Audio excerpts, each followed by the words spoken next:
Korupsi adalah korupsi, tidak bisa diganti dengan nama lain. Pemerintah masih memburu aset negara yang hilang akibat skandal mega korupsi bantuan likuiditas Bank Indonesia.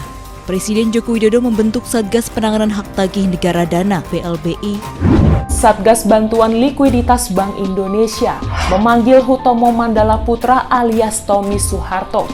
Tommy tidak sendiri, BLBI juga memanggil Roni Hendrarto Rono Wicaksono ke gedung Syafruddin Prawira Negara Kementerian Keuangan pada Kamis 26 Agustus 2021. Mereka berdua dipanggil sebagai pengurus dari PT Timur Putra Nasional. Nah, pemanggilan tersebut dimaksudkan untuk menagih utang. Tapi kalau sudah ada niat buruk untuk korupsi, ada mensreanya, harus ditindak. Silahkan digigit saja. Utangnya pun disebut-sebut mencapai 2,6 triliun rupiah yang terkait dengan tragedi BLBI. Jika keduanya tidak memenuhi kewajiban penyelesaian hak tagih negara, maka akan dilakukan tindakan sesuai dengan peraturan perundang-undangan. Kebutuhan sehari-hari juga lebih tinggi. Akhirnya dan juga sekolahan juga di universitas juga makin tinggi. Saya ingin tegaskan bahwa pemerintah tidak main-main dalam soal akuntabilitas. Kalau ada niat untuk korupsi, ada mensrea, maka silahkan digigit dengan keras. Uang negara harus diselamatkan, kepercayaan rakyat harus terus kita jaga. Saya mau tanya, zaman Pak Harto dan zaman Pak Jokowi enak mana, Pak? Oh, enak Pak Harto, Mas. Sebabnya kenapa, Pak? Sebab karena dulu istri saya masih cantik termuda. Ini. Ternyata penagihan itu masih sebagian kecil dari total besaran utang yang ditagih kepada para obligor dan debitur BLBI. Secara keseluruhan, besaran utang yang ditagih mencapai 110,45 triliun rupiah. Bahkan menurut Sri Mulyani, sampai hari ini pemerintah masih harus membayar biaya dari efek BLBI tahun 1998 tersebut. Oleh karena itu, pengejaran obligor dan debitur terus dilakukan. Sri Mulyani pun sudah tidak ingin hanya melihat niat baik untuk membayar utang. Dia ingin dana itu segera dibayarkan. Pembentukan Satgas berdasarkan keputusan Presiden nomor 6 tahun 2021 tentang Satgas Penanganan Hak Tagih Negara Dana BLBI yang diteken pada 6 April 2021. Tugas Satgas adalah menagih dan memproses semua jaminan agar menjadi aset negara. Kasus korupsi bantuan likuiditas Bank Indonesia atau BLBI dengan tersangka Samsul Nur Salim dan Iki Nur Salim dihentikan KPK lewat surat pemberitahuan penghentian penyidikan atau SP3 yang diumumkan kemarin. Komitmen saya dan seluruh jajaran pemerintah untuk terus dan serius memberantas korupsi. Bahwa pemberantasan korupsi di negara kita tidak akan pernah berhenti. Wakil Ketua KPK Alexander Marwata menyebut keputusan penghentian perkara BLBI dengan tersangka Samsul dan Iki Nur Salim dalam rangka memberi kepastian hukum. Takut melakukan korupsi bukan hanya terbangun atas ketakutan terhadap denda dan terhadap penjara. Takut melakukan korupsi juga bisa didasarkan pada ketakutan pada sanksi sosial, takut dan malu pada keluarga, pada tetangga, dan kepada Allah Subhanahu wa Ta'ala. Samsul dan Iki Nur Salim sebelumnya dijerat sebagai tersangka karena diduga menjadi pihak yang diperkaya dalam kasus BLBI yang terindikasi merugikan keuangan negara sebesar 4,58 triliun rupiah. Saya mengajak seluruh komponen bangsa untuk menjadi bagian penting dari gerakan budaya anti korupsi ini. Masih tentang skandal bantuan likuiditas Bank Indonesia atau BLBI. Selepas kejutan dari KPK dengan penghentian perkara atau SP3 tersebut, kini Presiden Joko Widodo atau Jokowi menaikkan aturan untuk memburu aset berkaitan BLBI, tapi lembaga anti korupsi itu tidak diajak. Urusan BLBI yang bila dirunut dari tahun 1997-1998 ini kembali mencuat karena benang kusutnya tidak juga terurai.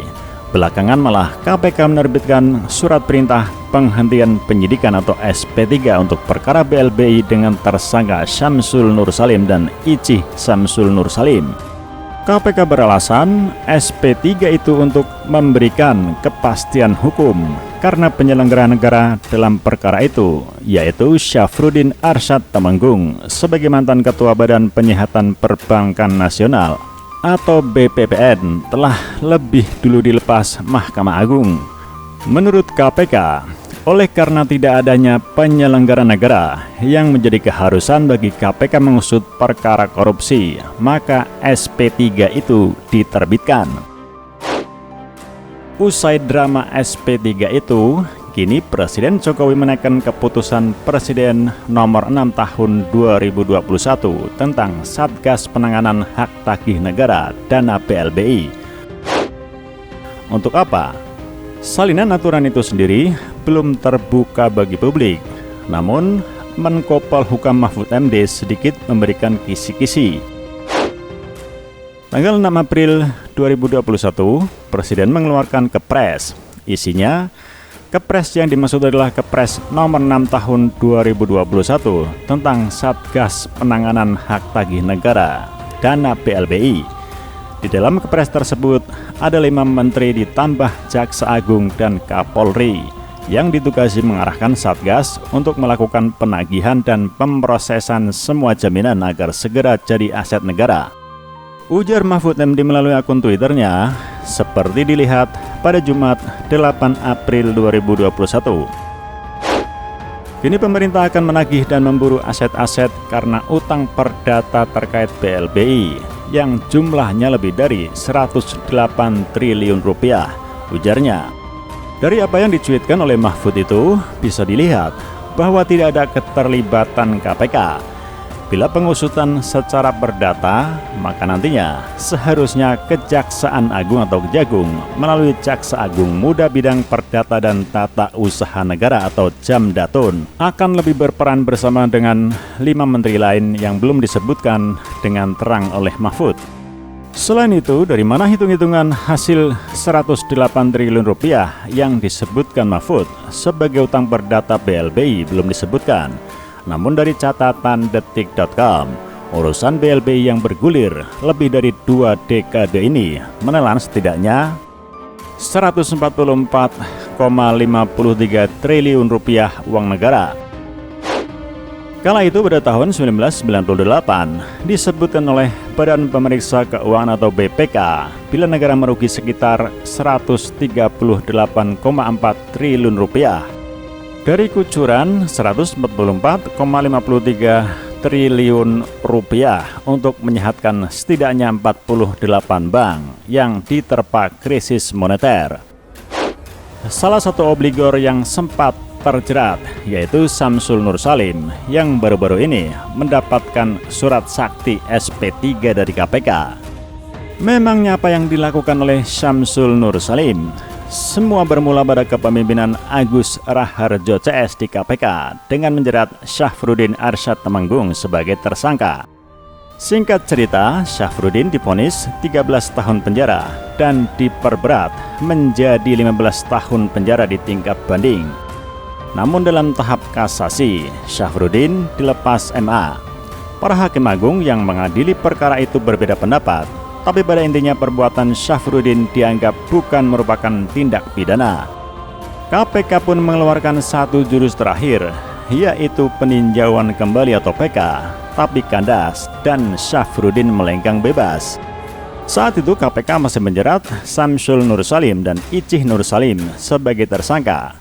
Syamsul Nursalim sebagai pemegang saham pengendali Bank Dagang Nasional Indonesia atau BDNI dianggap merugikan negara sebesar 4,58 triliun rupiah karena diduga mendapatkan surat keterangan lunas atau SKL untuk BLBI, tetapi asetnya berupa kredit macet.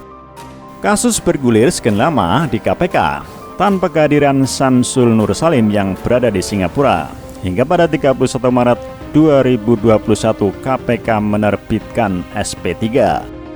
Pengumuman SP3 itu dilakukan Wakil Ketua KPK Alexander Marwata pada 1 April 2021. Dalam konferensi pers itu Alexander memaparkan pasal 11 Undang-Undang KPK perihal keharusan penyelenggara negara dalam kasus yang ditangani KPK. Di kasus BLBI itu sebelumnya, penyelenggara negara disandang oleh Syafruddin selaku mantan Ketua BPPN. Dengan mengingat ketentuan pasal 11 Undang-Undang KPK, yaitu dalam melaksanakan tugas sebagaimana dimaksud dalam pasal 6 huruf E, KPK berwenang melakukan penyelidikan, penyidikan dan penuntutan terhadap tindak pidana korupsi yang melibatkan aparat penegak hukum, penyelenggara negara dan orang lain yang ada kaitannya dengan tindak pidana korupsi yang dilakukan oleh aparat penegak hukum atau penyelenggara negara, kata Alexander.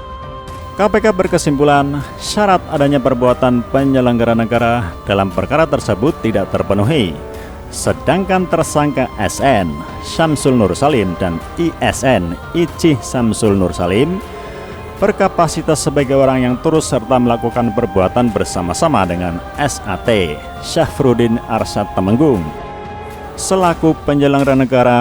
Maka KPK memutuskan untuk menghentikan penyidikan perkara atas nama tersangka SN dan ISN tersebut, imbuh Alexander. Dengan dihentikannya kasus BLBI itu, Syamsul Nur Salim dan Icih Syamsul Nur Salim tidak lagi menyandang sebagai status tersangka di KPK dalam kasus BLBI. Keduanya pun tak lagi dijerat pasal 2 ayat 1 atau pasal 3 Undang-Undang Nomor 31 Tahun 1999 sebagaimana telah diubah dengan Undang-Undang Nomor 20 Tahun 2001 tentang pemberantasan tindak pidana korupsi, junto pasal 55 ayat 1 ke 1 KUHP. SP3 ini menimbulkan kegaduhan dengan munculnya beragam kritik. Mahfud MD selaku Menko Polhukam mengaku memantau langsung keriuhan yang terjadi. Mahfud mengamini langkah KPK sebab menurut Mahfud, SP3 itu adalah konsekuensi dari putusan MA untuk Syafruddin.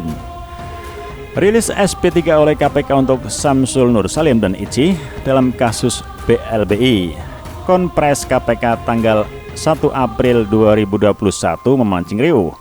SP3 itu adalah konsekuensi dari vonis MA bahwa kasus itu bukan pidana, kata Mahfud. KPK mengajukan PK atas vonis MA yang membebaskan ST Syafruddin Temenggung pada 9 Juli 2019 itu. Tapi PK itu tak diterima oleh MA. ST bebas dan Syamsul N. Icih ikut lepas dari status tersangka karena perkaranya adalah satu paket dengan ST atau dilakukan bersama, imbuhnya.